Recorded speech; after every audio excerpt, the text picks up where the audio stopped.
So basically, this is an old, even back to the Grand Guignol stage trick with the knife, basically, and it really helped by being able to have the straps and the rustic kind of prop. So it's just a, basic little blade, and inside here there's a tube. You can hear that, there's a little bulb in there that gets filled, kind of placed back in there. So when the cut happens, I won't do it on my shirt, but basically, see if there's stuff. Oh, I went to college, thanks for paying, Ma. So that's basically that trick, works.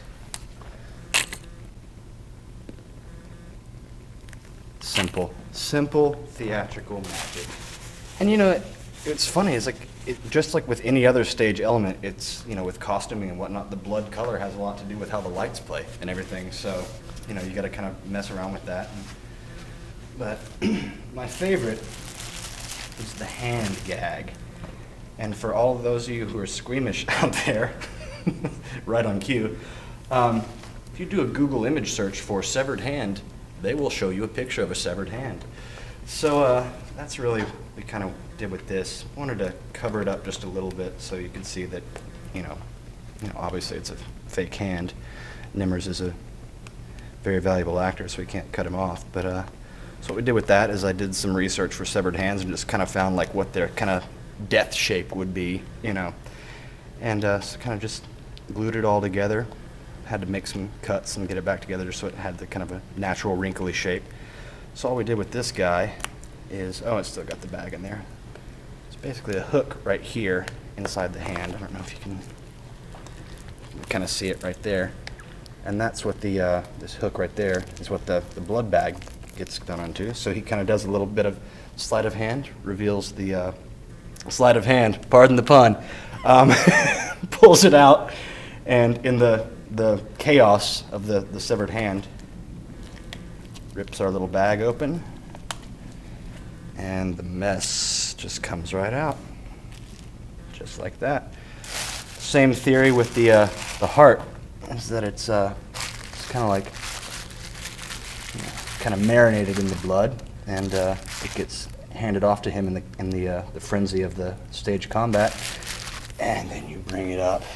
I kind of wanted them just because I'm sick. I kind of wanted a little stuff like that. Get the old Indiana Jones effect going. But, I still think it works pretty well as is. I would like to say for the record, gallons and gallons get used, but, that might be a little bit of an exaggeration, but I'm sure the audience it feels as if that's what it is. I got into theater because of gore. Oddly enough, blood is shocking, and I think that people respond to it viscerally. Perhaps Mr. Trull can expound on that. I think the way I look at that is that there's all these killings in the play. I mean, actually, our body count is less than the actual play. We've cut out characters that are slaughtered on stage in the original version, and the stage directions all say is stabbed, is this and that. She has her hands cut off. She has her tongue cut out. Really gruesome stuff. It's not considered a shy play by any means, and it's definitely considered his most violent work. And so amping it up is not necessarily that, but it's removing all of the, it's a Shakespeare play, and now I stab at thee. None of that. We're going right towards what his stage directions say and what the acts are. Because when you separate yourself from that, then it seems to me the main theme of this play is violence begetting violence. How the simple act of violence starts a chain reaction. And I think that is a human truth. I really believe that. And I think that when you're doing a play that's about violence, you can't shy away from it, even if it gets a laugh.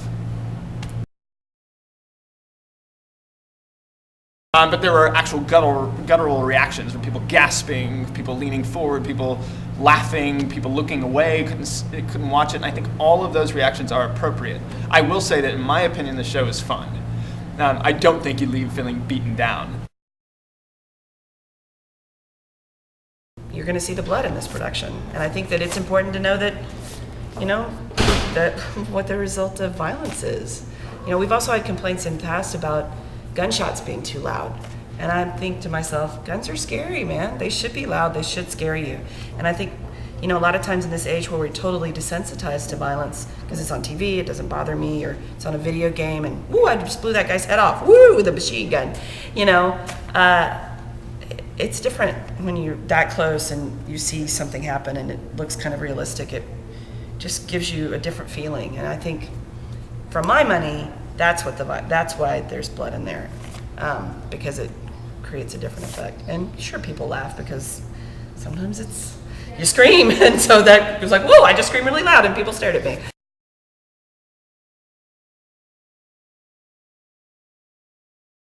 We picked Titus because we felt it was a very kitchen dog show. It was violent, it was visceral, it was really about something meaty. And plus, it's a great show to adapt because there's a lot of parts that are, it's one of his early plays, and there's some troublesome moments that are easily extracted, and then there's some really great young, visceral writing that is attractive to a theater like this. We decided to set it in the Mayan Empire. Shakespeare's Rome, I mean, he did a good job over several plays of giving us a clear picture of what his Rome is, what the Elizabethan Rome is. We thought that the Mayan sort of setting in Maya and Tikal in 800 AD it was interesting and powerful and visceral and gave us this whole different world to work with, and you couldn't rely on anything. You had to like really be on your heels while you're adapting it, because you know it's easy to mess up when you're setting it in Maya instead of Rome, and there was a lot to work with. Like, oh, do we need to change Rome? Do we need to change the word? Do we need to change these words? It was really a very interesting experience.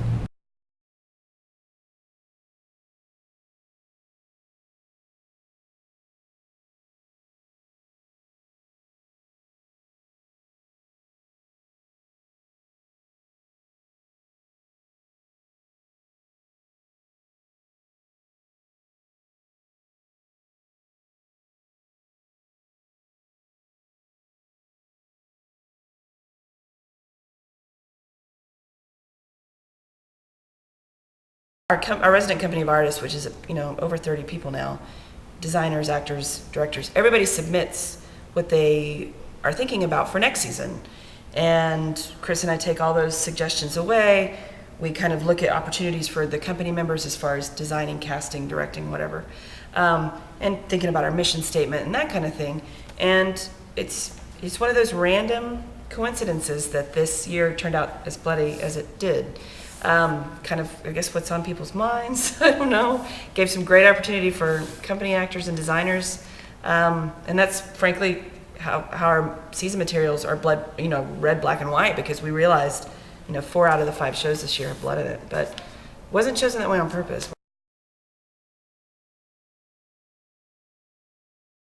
I stand behind it.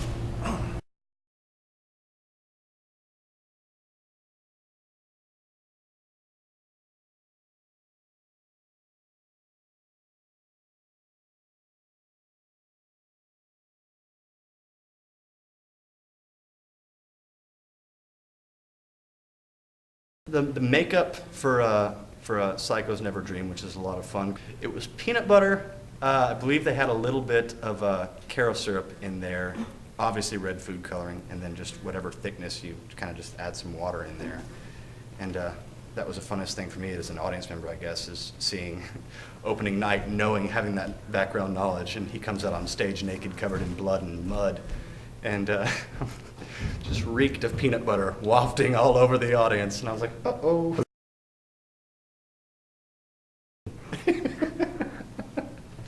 Trade secret.